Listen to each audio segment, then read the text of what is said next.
7.6, solve exponential and logarithmic equations.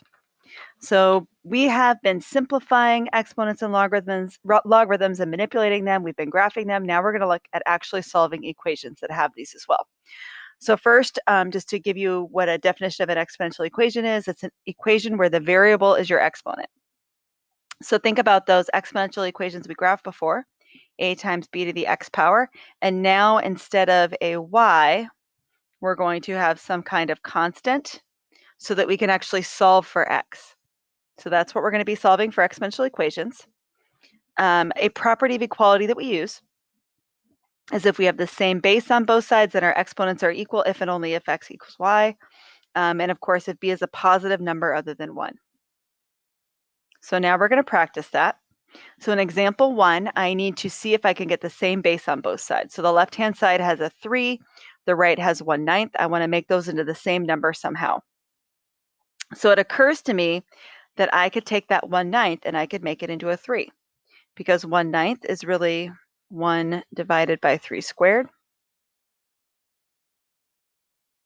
And 3 squared in my denominator is 3 to the negative 2 power. And remember, if I have this negative 2 power raised to that x plus third power, power to a power means I'm multiplying. So negative 2 times x plus 3. Make sure you use parentheses there. You could really go, remember with our notes, we're always trying to show extra details. So remember what we did later, but you could really go from here to here and skip a couple work steps there. Now that I have my bases equal, I can make my exponents equal. And then I can distribute. So I don't want you to distribute and make exponents equal all in one step. These need to be 2 different steps. So I made my exponents equal, and now I will distribute negative 2x minus 6. And now we're just solving an equation. So I'm going to add 2x and then divide by 3. Make sure to show you're adding and subtracting on both sides. So x is equal to negative 2.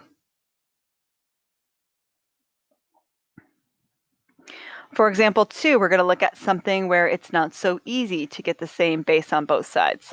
I cannot figure out how to make a 9 into a 35. I could even change the 9 into a 3 squared, but 35 is still not going to be 3 to any power. So we are going to solve this with a calculator eventually. So I want you to recall that log base b of b raised to the x power equals x. This property comes from log inverses, or how log and exponential functions are inverses.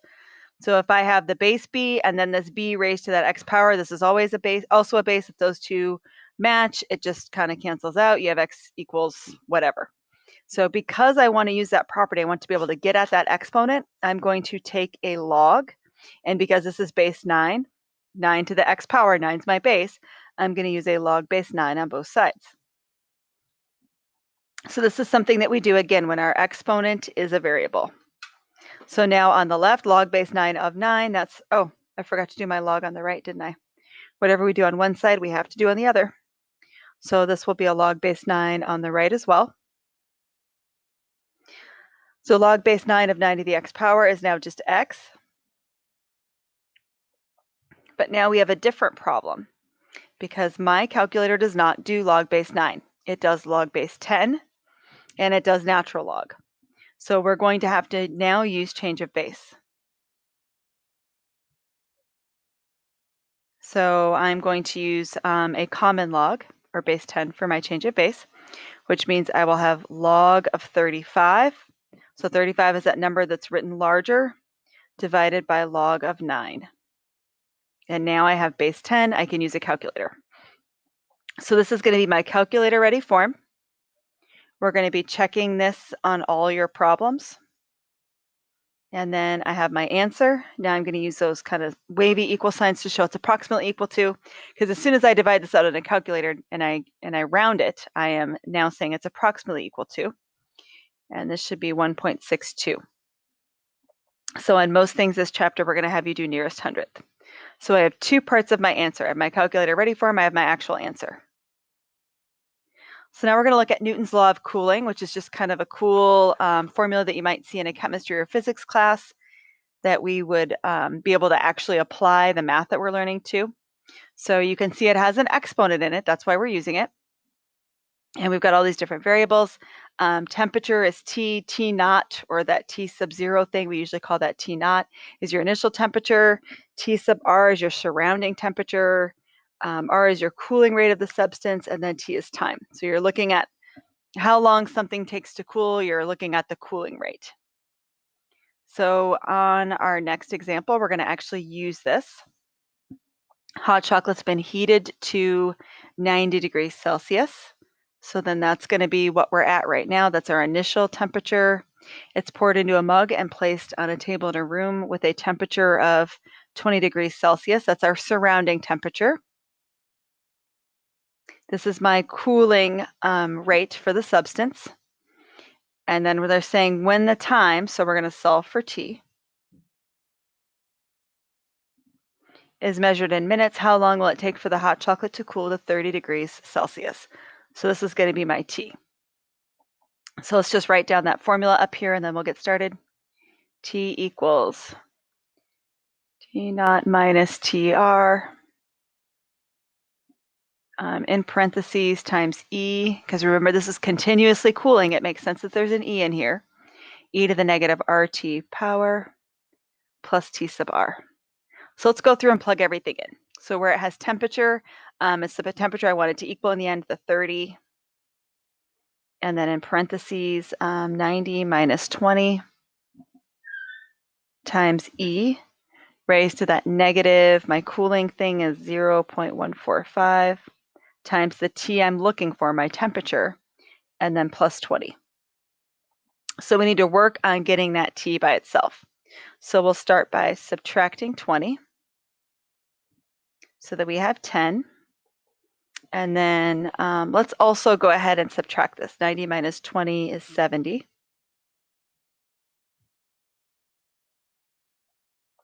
And I need to get at that exponent, but the 70 is kind of in the way, so we'll go ahead and divide that out on both sides. If I divide both sides by 70, 10 over 70 is 1/7, so 1/7 will equal that. My page is not letting me scroll up, so this could be interesting. So now at this point, because I want to get at that exponent, I need to do a log. And because this is an E raised to that power, I need to do a natural log on both sides, because my natural log is base E. And that will, in effect, cancel. And when I say cancel, I mean like this. Like that's what we call it. It's kind of our math slang, but it is just slang. It is the inverse operation. So remember, natural log is base E, so this is gone.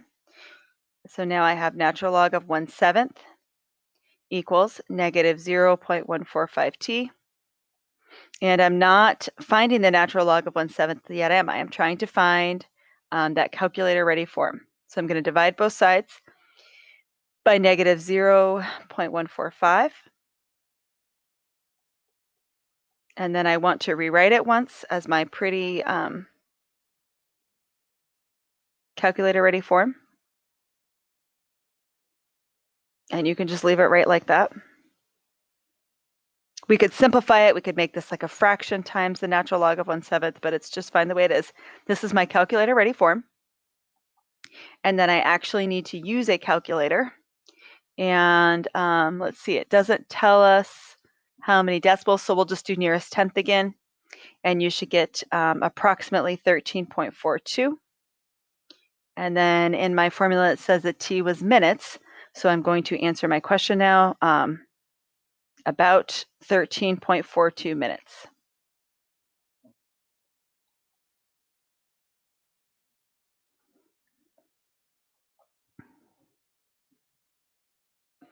So we've spent some time looking at how to solve logarithmic equations. Now we're going to look at, or to solve exponential equations, sorry. So now we're going to look at logarithmic equations.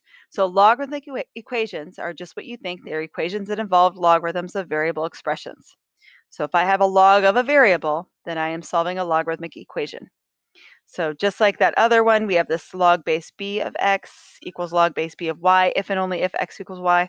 So you can see how that's kind of like what we did before. And then we have to do our math disclaimers again about how b, x, and y are positive, b can't be 1. And then we're going to actually try solving. So on this first one, I have the same log base on both sides. So I can take the stuff inside, the 2x plus 8, and just set it equal to 6x minus 12 and solve.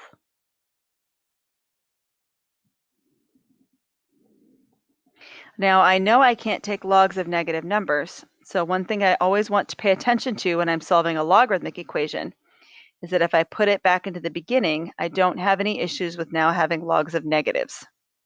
So this gives me an answer of 5 equals x. This first log, I had a plus sign there, so that's never going to have to worry about that being negative. But the second one, if I put the x back in, 6 times 5 is 30 minus 12. And so that's going to be something positive. So we just have to make sure we can't take logs of negatives, that we don't actually come up with an answer that's going to do that. On the next one, I only have a log on one side. So I still have a log of a variable, but I only have a log on one side. So for this one, I want to change to exponential form.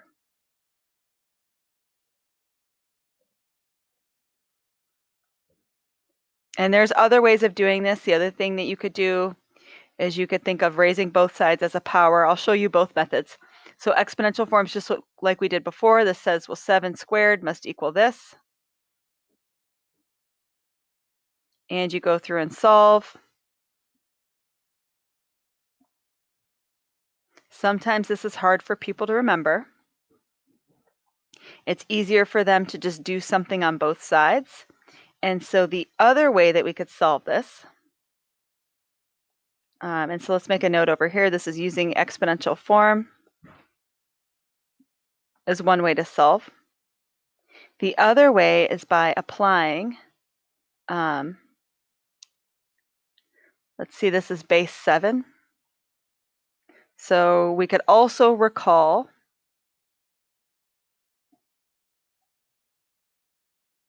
that if I have, let's say, b to the log base b of x, when those b's match, remember that's just going to equal x again.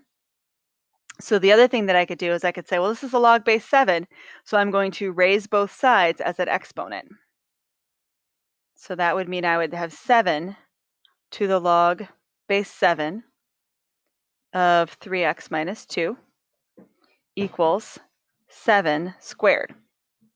So I've heard teachers call this like the raising method or the raisin method, because I'm raising both sides as an exponent. So base 7, this is just a 3x minus 2. And on the other side, I have a 49. So they both work the same. It's just a different way of approaching the problem.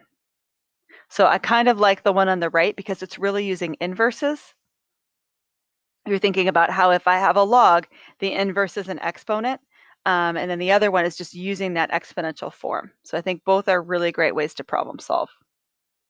But I would say that I always used to do the method on the left, and then I'm finding that kids seem to understand this one on the right better. So for our last problem, we're going to solve and we're going to check, and we want to find the solutions. So I'm going to rewrite this down here. Log base 6 of 3x plus log base 6 of x minus 4. So the first issue that we see is that we've got more than one log. They're both the same base, but x is kind of all over the place. So we need to put these logs together before we can do anything. And because there's a plus sign in between, I know I can combine them as the log base 6 of 3x times x minus 4.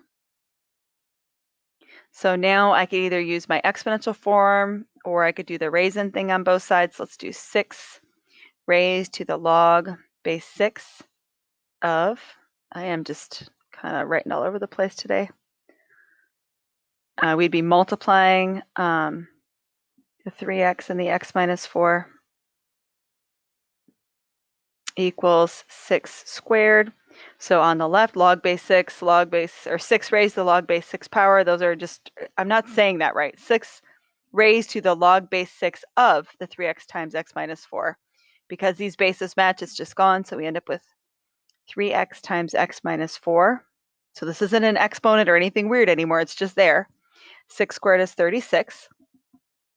And then I could go through and distribute 3x squared minus 12x. And then I've got different options. I could subtract 36, or I could just divide by 3. I think I'm going to subtract first. This page really doesn't want to move up until I'm at the very, very bottom. I don't know how it knows. 3x squared minus 12x minus 36 equals 0. So then we're going to factor out that 3 and divide it out because it's just a constant, and it makes the factoring a lot more difficult.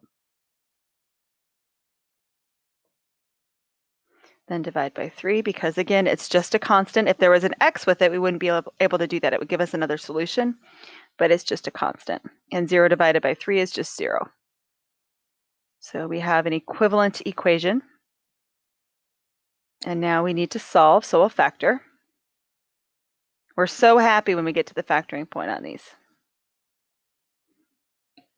I am going to get 2 answers for x. I guess I don't really need parentheses here. I don't know why I wrote them.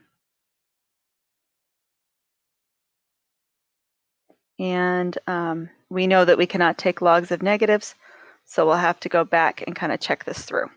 So if we have 6 and negative 2, first we're going to check x equals 6.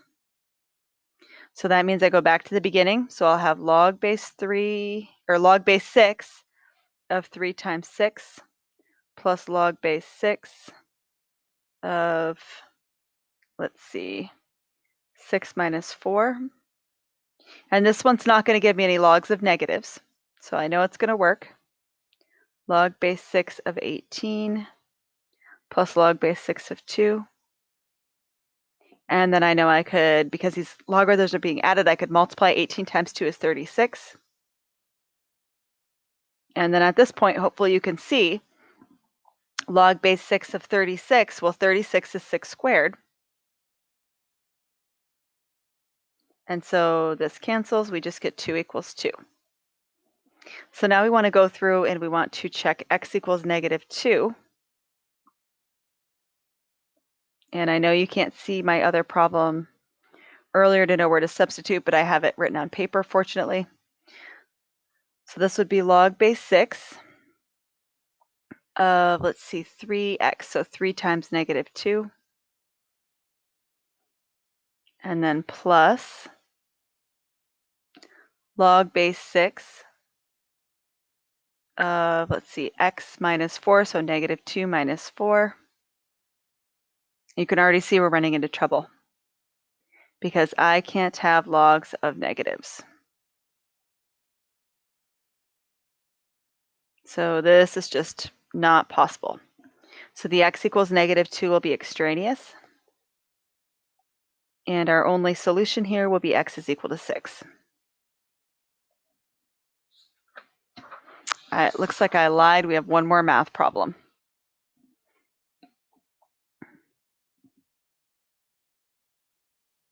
So here's another application problem. Exponential functions and logarithmic functions in general, it's interesting because I know this is the first year that you've heard about solving and working with some of these, but this is really more real life math than what we've done. I think the hard part in Algebra 1 is really making the problems real life because we don't hardly know enough math. So we're finally at that point where we can start to do some real math. So we're given population of deer, we're given a formula, and notice it has a natural log in it, which is base E, because I keep telling you all these natural growth and decay and natural functions have those continuous rates, E or ln in them. ln, remember, stands for natural log, it's an L. And we want to know in how many years, that means we're solving for T, will the population reach 500. So that means we're going to make P equals 500. So let's go ahead and substitute. And it looks like our first step will be subtracting 50. So subtract 50 on both sides. And then we're going to have to divide by 200. We want to get that natural log isolated before we do anything with it.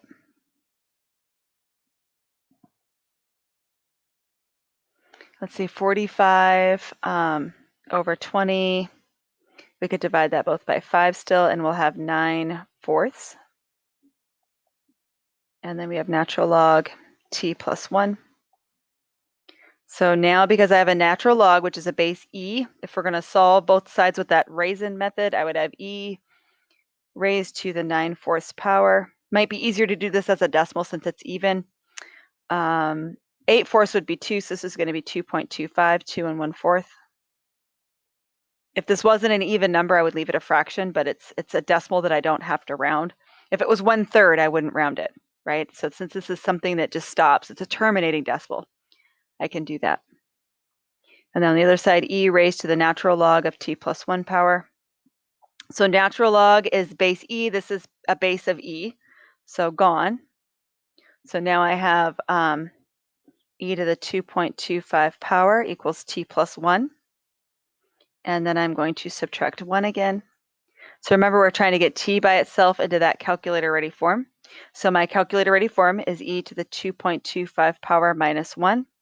And now that I have calculator ready, I can go through and find my actual answer, which is going to be on my calculator about 8.49. So then I'm going to say about 8.5 years. So I guess for a word problem, there's really 3 parts. There is the calculator ready form, there's the actual calculator answer, and then there's like the words answering the question. So this is now the end of our 7/6 notes.